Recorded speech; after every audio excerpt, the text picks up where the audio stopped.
Cell Network can offer a viable alternative that will better serve individuals' needs and avoid discord and division. So most people that are active participants in society, or especially that engage in politics, will know that this country is very, very divided. And a lot of people are constantly upset with one another. And there is a lot of tension. When Trump is in office, many of those on the left wing, many Democrats are ticked off, pissed off. When Obama was in office, those on the right wingers were all ticked off and pissed off, and nothing seems to change.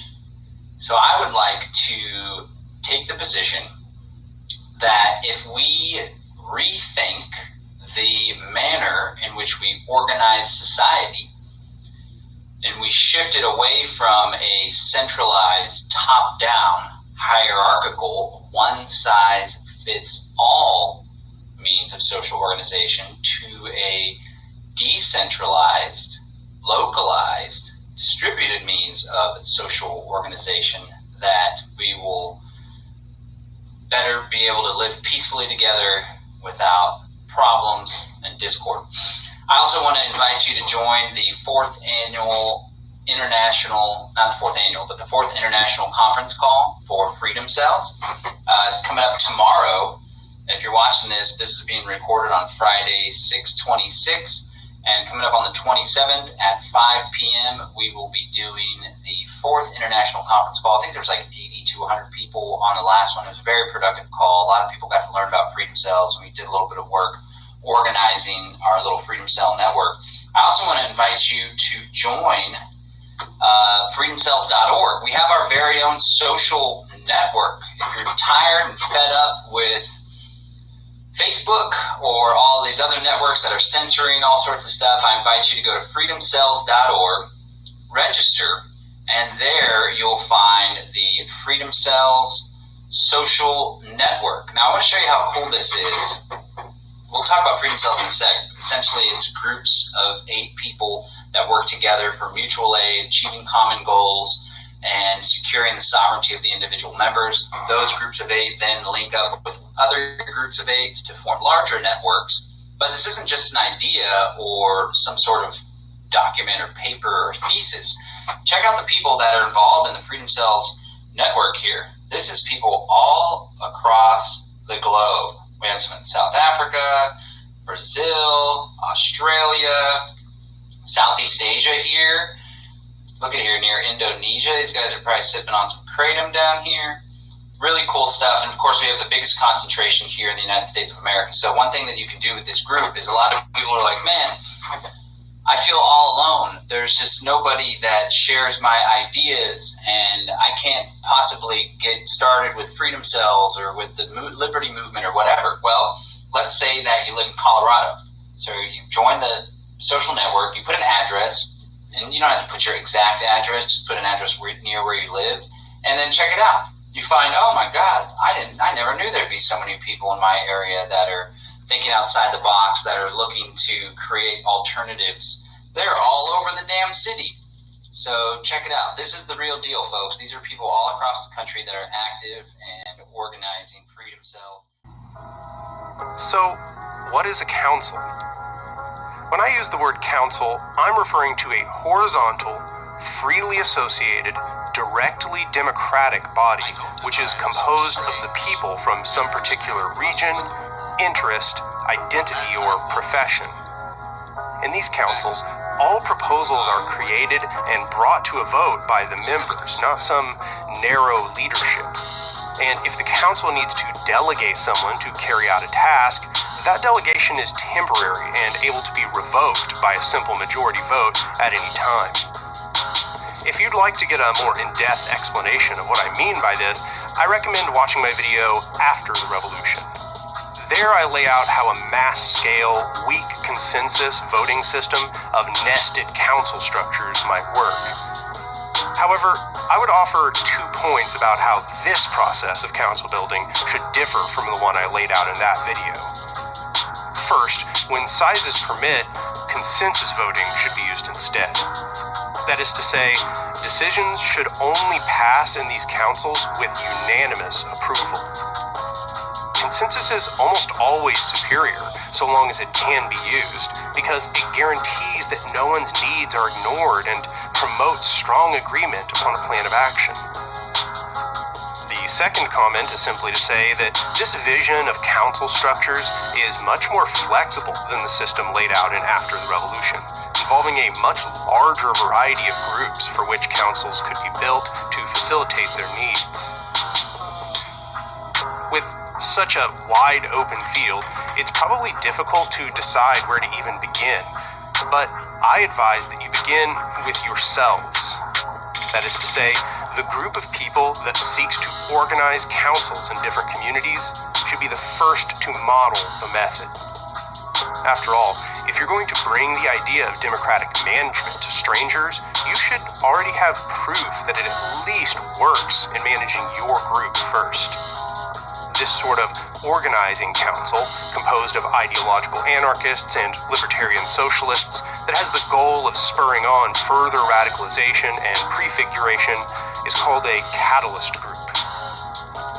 It stands in contrast to the vanguard model of the authoritarians. In this catalyst group, power is never centralized in the hands of a narrow group of leaders at any stage. Instead, control is held equally among all members of the group. The catalyst is meant to integrate itself into and learn from the communities it interacts with, to listen to their struggles and meet their needs, not paternalistically dictate to them the conditions for assistance. The catalyst group is not a superior dictating from outside of the masses, but a cooperator and a confidant to those who are oppressed.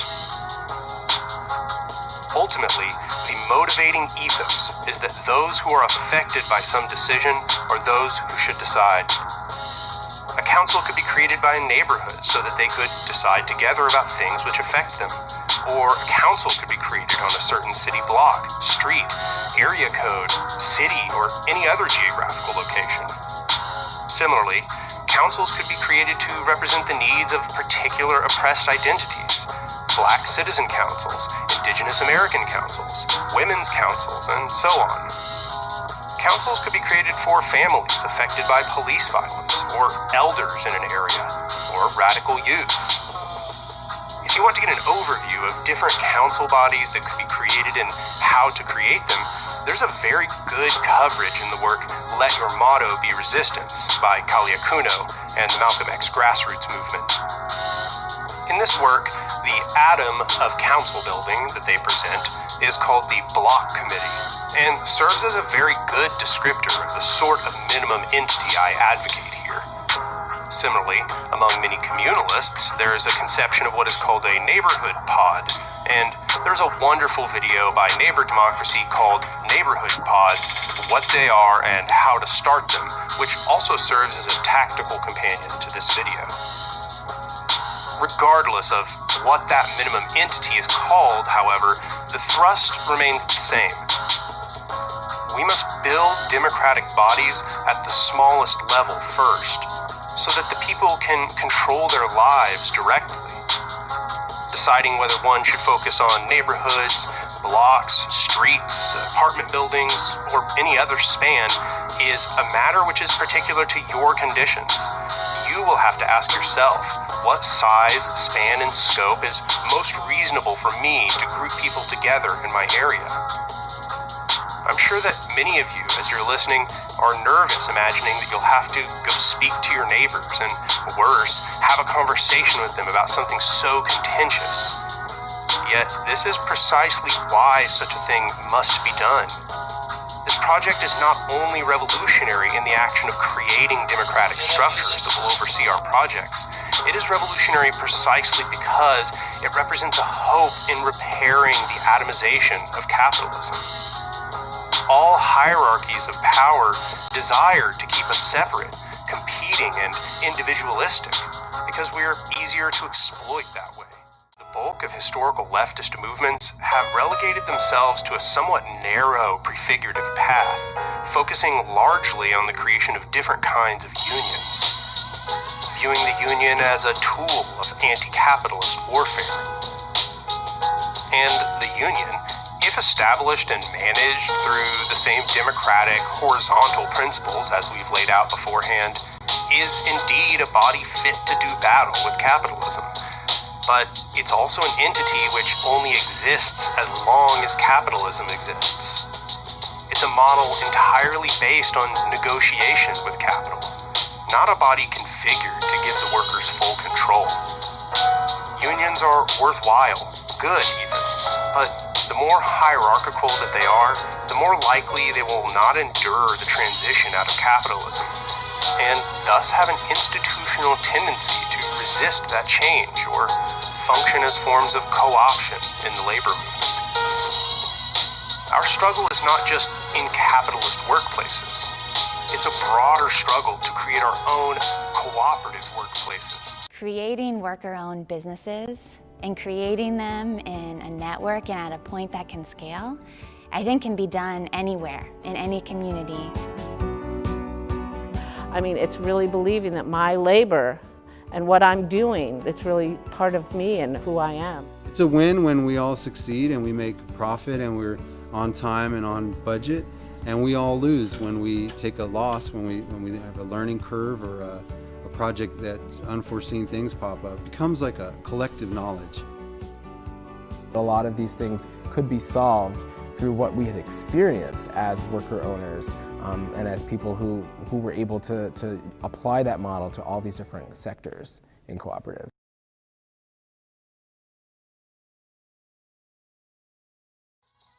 These worker-owned and self-directed enterprises should have the goal of producing the basic necessities which are needed for society to function. Further, these cooperatives should be held accountable to the councils as they operate within the market. In doing this, we create the foundations of a sovereign, self-sustained economy, a way to provide for ourselves and expand as needed, especially in such an occasion that insurrection or sabotage arises. And there are good examples of this praxis being carried out, particularly a group called Cooperation Jackson in Jackson, Mississippi. This project, heavily involved with the ideas of black anarchism, is very much endeavoring in the direction we've laid out here. While creating cooperatives and establishing community land trusts, they're also making popular assemblies in neighborhoods around them. They've written an excellent book covering this project called Jackson Rising, which I highly recommend. While we are making inroads into worker control within market dynamics, we should also endeavor to create more direct, demonetized distribution networks. Where cooperatives overproduce, they should funnel their projects directly into existing mutual aid networks. Even better, they may see fit to put aside some substantial portion of their production above and beyond sustaining the cooperative toward these community mutual aid networks. At the same time, establishing community gardens, when carried out with serious intent, can provide greater food security for surrounding areas, especially for those who are in food deserts where fruits and vegetables may be quite difficult to acquire. Mutual aid is, the more it is expanded, an increasingly real model of communism.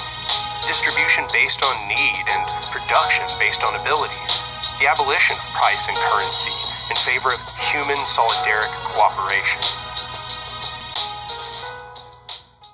Worker co-ops can be more stable than profit-driven corporations, reliably staying afloat in times of economic turmoil, which have become worryingly common in recent years. You never see a cooperative bank needing to be bailed out with taxpayer money, because they don't have to undertake risky financial endeavors in a never-ending quest to maximize profit. Instead, they simply exist as a safety net for normal people, providing loans and credit at reasonable rates so those with savings can indirectly help their neighbors without, thus addressing economic inequality in poor neighborhoods. While the estimated number of currently existing co-ops in the US is fairly small, the democratic workplace model has been continually rising in popularity over the decades, especially in recent years as traditional employment has become less stable, financially feasible, and pleasant. By pooling people's expertise, starting a worker co-op can be easier than starting a typical business, and they've been pretty successful too. More than just staying out of the red, the average American cooperative makes a 6.4% profit without sacrificing sustainability.